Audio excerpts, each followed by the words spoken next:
At my brother's birthday, I walked in with a gift.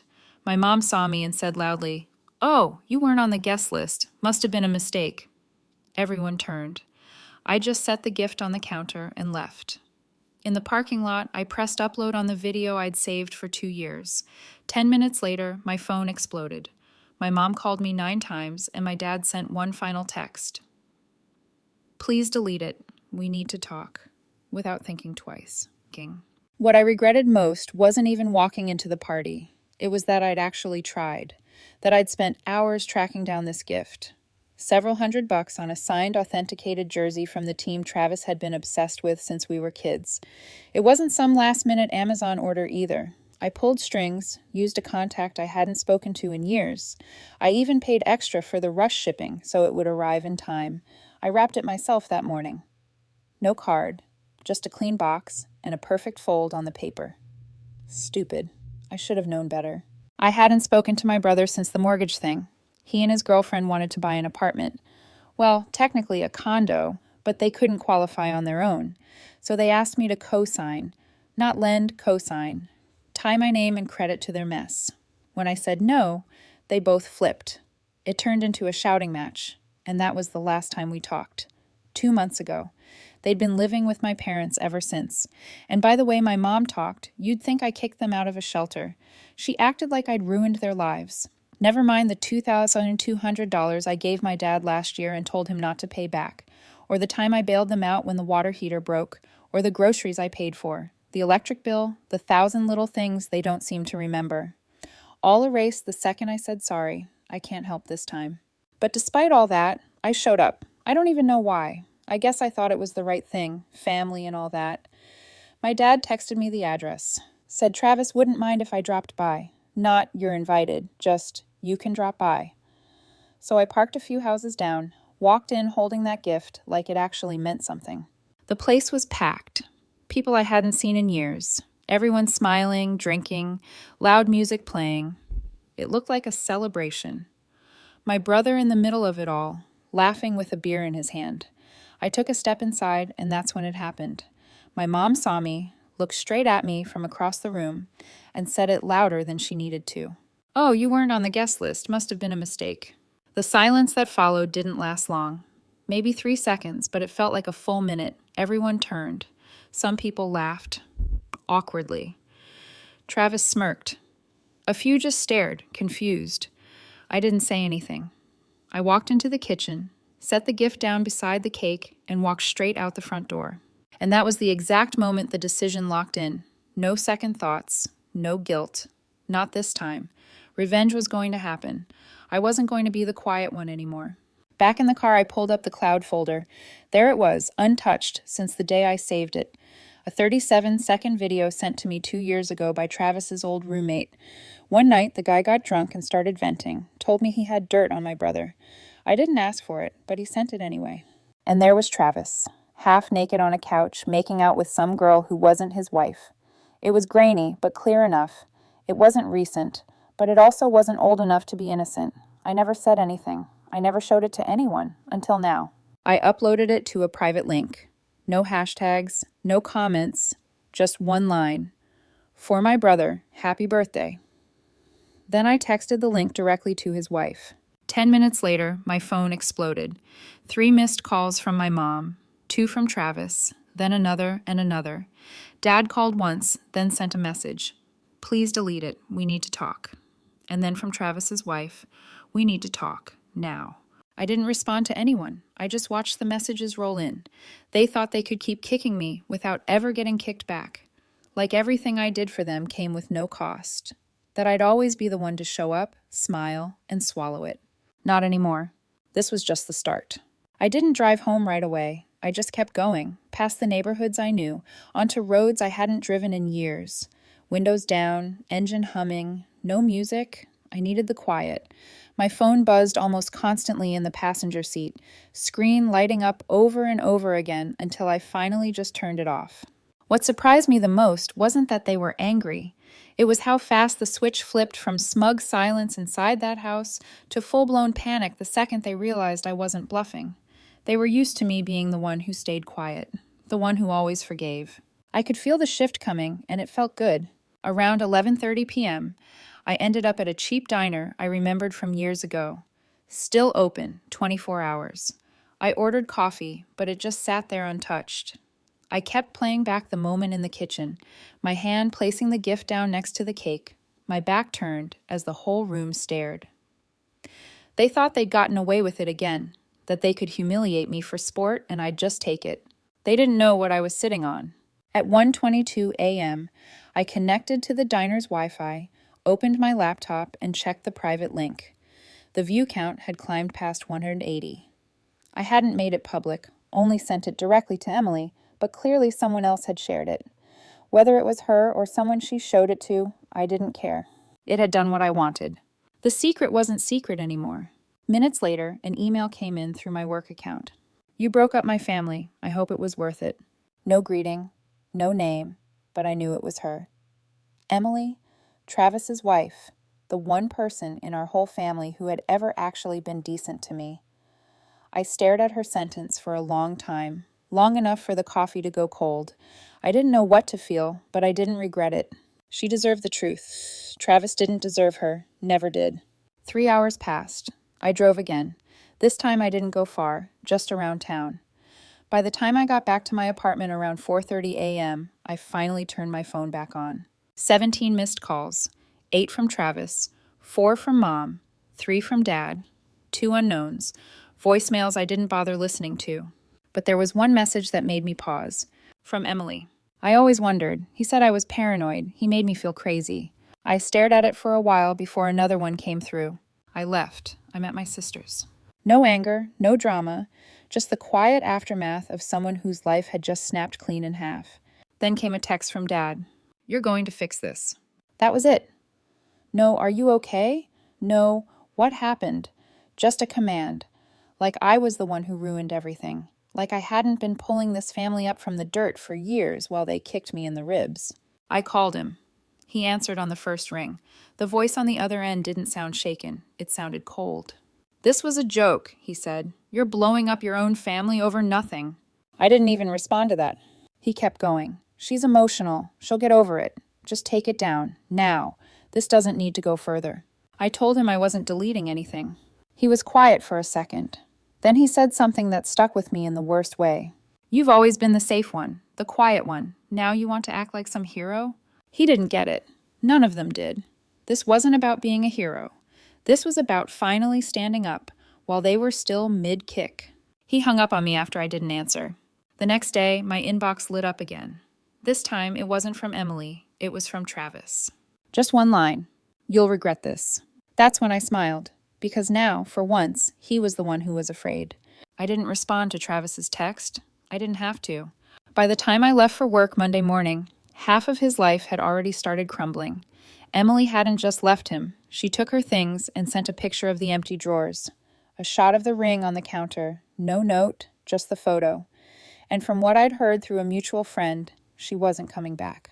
But I knew Travis. He wasn't the type to lie down and take the hit. He was going to swing back. It started small. That week, my mom sent a group text to our extended family. Something vague and dramatic. Please pray for our family during this difficult time.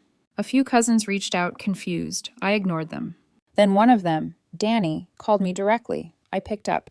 He said, my mom told everyone you had a breakdown, that you were unstable, that you were lashing out because you were bitter and lonely.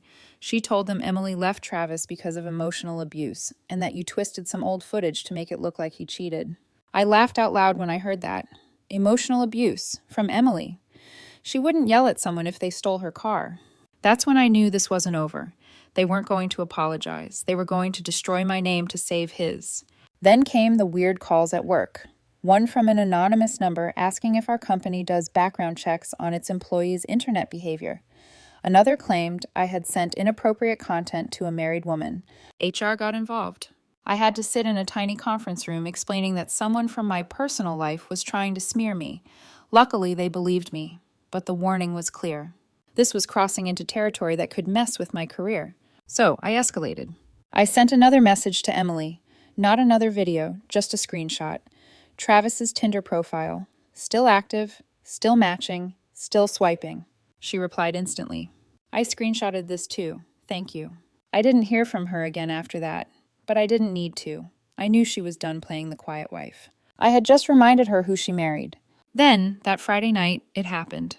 Someone keyed my car. Deep, ugly scratches along the driver's side. Every panel.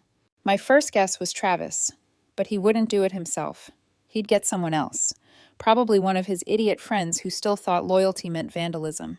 I filed a police report and attached everything. Travis's threats, the timeline, the texts.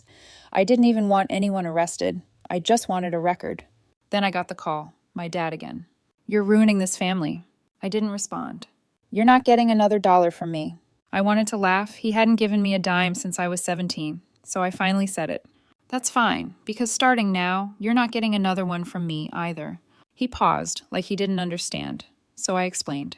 The money for the car repair I paid for last year, the 3 months of groceries when Mom was sick, the $2,200 I gave him with no expectation of return. Gone. Forgotten. Well, now I remembered, and it was going to stay remembered. That was the last time we spoke. But I had one more move left, one thing they wouldn't expect. I started gathering every receipt, every transfer, every email and message where they asked for help. It was all going into a file. Because if they wanted to play dirty, they were about to see how far I could go. I wasn't planning to burn everything down, not all at once. I wanted them to squirm, not explode. I wanted the silence between us to stretch out long and sharp like a wire under tension. But they made the first move again. They wanted it scorched. Fine. By Monday morning, I had gathered everything. Bank statements, PayPal records, Venmo transfers, text messages, emails, even some old voicemails. I organized every dime I'd sent them into categories: utilities, emergencies, rent coverages, birthday gifts, temporary loans that were never temporary, and the ones where I was dumb enough to say, "Don't worry about it." I made a folder labeled Unpaid Debts, Family. I didn't know yet what I would do with it. Just building it gave me a strange calm. It was like seeing the ledger of my patients. Then that afternoon, I got called into my manager's office. HR was waiting. They had received a formal complaint, anonymous, but very specific. It accused me of cyber harassment, personal misconduct, and digital manipulation of private media for the purpose of emotional harm. They used words like concerning, sensitive, and reputation risk. I didn't need to ask where it came from. It was clear they weren't done with me. This wasn't about a video anymore. They were trying to take everything: the job, the credibility, the future, the one thing I had built without asking anyone in that family for help. I was placed on leave, pending review. So I escalated. I opened my inbox and drafted an email. I attached a document titled Summary of Loans and Unrepaid Financial Support. It was itemized, detailed, and included screenshots with timestamps. I sent it to my father. I CC'd my mother. BCC'd my lawyer. Not just a threat anymore. I'd scheduled a consultation for Friday morning. The subject line was simple: Notice of Financial Action Pending. Exactly 23 minutes later, my phone rang. It was my mom. No hello, no breath, just, "You wouldn't do this. You wouldn't sue your own father." I didn't answer right away. I let her fill the silence with all the things I expected: how this was hurting the family, how I was overreacting, how I was selfish. Then she said something I hadn't heard from her in a long time. "Fine, do what you have to do. Just know we're done." I ended the call without saying a word. I thought that would be the end of it for the night. I was wrong. Around 10:40 p.m., someone knocked on my apartment door. I looked through the peephole, and for a second, I actually thought I was dreaming. Emily. She was standing there, holding a small black USB drive. No bag, no expression, no words, just the drive. She handed it to me. "I'm not trying to drag this out, but I found this in Travis's desk, hidden under some fake tax folders. I think you should hear what's on it." And then she left. I sat there for an hour before plugging it in. There were several audio files dated over the last year.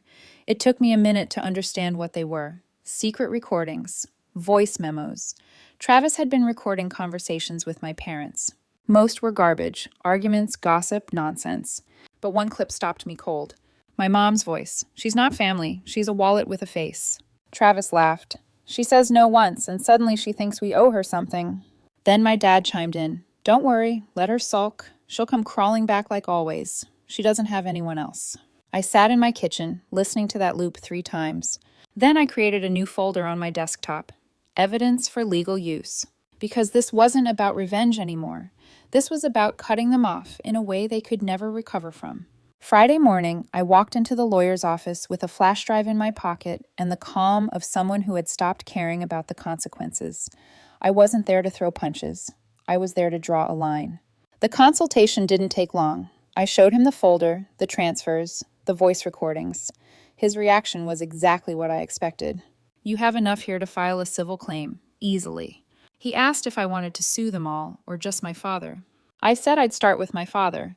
The $2,200 was more than enough to make it real. It wasn't about the money. It was about setting the tone. I sent a formal letter that evening. Notice of legal intent. Certified mail. It would land in their mailbox Monday morning. I figured they'd call or show up or at least scream into my voicemail again. But they didn't. That silence was louder than anything they'd said before. Then, Sunday evening, the final fracture hit. Travis's friend Jeremy, the same guy who used to tag along everywhere and post obnoxious pictures of their squad, messaged me. Just a link. No message. I clicked it. Private Instagram story screen recorded. It showed Travis pacing outside a bar, shouting into his phone, drunk. The audio was garbage, but you could still hear pieces. She fucking left me because of that coward sister of mine. She ruined my life. I'll end her job. I swear to God. It wasn't even about Emily anymore. It wasn't about me, or the video, or the party. It was about control. And Travis didn't have it anymore. That scared him. By Monday afternoon, my dad texted me again. You've made your point. Call it off. I didn't answer. Then he called. I didn't pick up. Then a second text. We'll go to court if that's what you want. I responded with a screenshot of the certified mail receipt and nothing else. That night, Travis called me. I let it ring out. Then he sent a voice message. 30 seconds of profanity and threats. At the end, he said something that made my hands go cold. You think you've won? You think this is over? So, I took the USB drive, the printouts, the timeline, and filed the official suit. Small claims. Clean. Direct. Documented. A week later, they were served. That was the last time anyone in my family spoke to me. No texts, no voicemails, no weird emails, no threats. Just silence, like the last breath after a scream. I walked into my apartment that night, and for the first time in months, I slept. It's been a little over 5 months since the court hearing. Long enough that the dust has settled, but not long enough that the air feels clean. I won. Technically, the judge ruled in my favor. My dad was ordered to repay the $2,200. He never did, not a cent. But that was never really the point. The point was drawing a line, making it clear that I wasn't their backup plan anymore, not their silent sponsor, not their safety net. I wanted them to know I was done playing my role in their story. The lawsuit made headlines, at least within the family. A cousin texted me after the ruling and said, I can't believe you really did it. I didn't reply. I've heard almost nothing since. Emily finalized the divorce 2 months ago. Clean break. She moved to Colorado to live with her sister, took a job at a nonprofit. She sent me one last email, just a quiet, measured thank you. She said if I hadn't sent that video, she'd probably still be stuck trying to fix something that never wanted to be fixed. I told her she didn't owe me anything, but I was glad she got out. That was the last time we talked. I haven't seen or heard from my parents since the day the court papers were delivered. No calls, no apologies, no fake attempts at reconciliation. My mom deleted me from her Facebook without a word. My dad never answered the lawyer's follow-ups. They disappeared, like I never existed to them in the first place. Every once in a while, I still get updates about Travis. Not directly, just through mutual friends or random tags I'm still connected to. He's alone now, drinking more, jobless, last I heard. His girlfriend left. He's living in the basement again, pretending everything's fine. Still telling people I ruined his marriage with some ancient video. I don't even bother defending myself anymore. Let them say whatever they want. The people who matter know the truth. A few weeks ago, I found that birthday gift. The signed jersey I left on the kitchen counter that night. Someone had stuffed it in a plastic bag and left it on my doorstep. No note, no message, just a silent return, like it had never happened. I almost laughed. They couldn't throw it out, couldn't burn it, but they didn't want it either. It was too real, too much of a reminder. So I took it inside and put it in a drawer. I don't know why I kept it. Maybe because it's the last thing I'll ever give them. Now we don't talk, we don't see each other. No birthdays, no holidays, nothing. And it's strange because I thought it would hurt more. I thought I'd miss them. But I don't, not really. I miss the idea of what family was supposed to be, not what mine actually was. We're like ships at sea now, drifting. Not lost, just apart. No lights, no contact, no course that'll ever bring us back together. And I've made peace with that. Because sometimes cutting ties isn't cruel, it's survival. It's been nearly a year now. Life is quiet. That kind of quiet you only realize you need after you finally get it. I moved last month. Different city, smaller place, less clutter. I didn't tell anyone from the old life. I changed my number, left no forwarding address. Just disconnected cleanly. But a few weeks ago, I got a message through my work email from a name I didn't recognize right away. Linda P. I almost deleted it as spam until I read the first line. I think you should know your father's in the hospital. It was from someone at the small community center where he occasionally volunteered, at least when he wanted people to think he was doing something useful. The message said he'd collapsed. Some kind of stroke. Stable now, but it looked bad. I stared at the email for almost an hour. Then I closed my laptop and went on with my day. 3 days later, another message came, this time from a cousin I hadn't spoken to in years. They're asking if you're coming to see him. Your mom's been sitting by his side. They say he might not wake up. I didn't reply. It wasn't bitterness. I didn't feel hate. I just felt done. The story had already ended for me. They turned the page a long time ago, and I had already closed the book. Then last week, the final unexpected turn came. A letter, real paper, no return address. Inside was a check. No note, just that. I sat down and laughed. One of those hollow, confused laughs you can't explain. I didn't cash it. I just stared at it for a while, then stuck it in a drawer right next to that stupid jersey. I don't know who sent it. My father, my mother, someone trying to tie up a thread before the end. But it didn't change anything. Because the truth is, closure doesn't come from the people who hurt you finally making it right. It comes when you stop waiting for them to. I don't know if my dad's still in that hospital bed. I haven't checked. Maybe he's awake. Maybe he isn't. Maybe he regrets it. Or maybe he's still convinced I was the villain. Doesn't matter anymore. What I've learned is that sometimes the most painful things are the things that don't ever resolve. They just fade, slowly, quietly, until one day you realize you haven't thought about them in weeks. That's what happened to us. We didn't explode. We didn't reconcile. We just drifted like ships in the dark. And I never turned on my light again.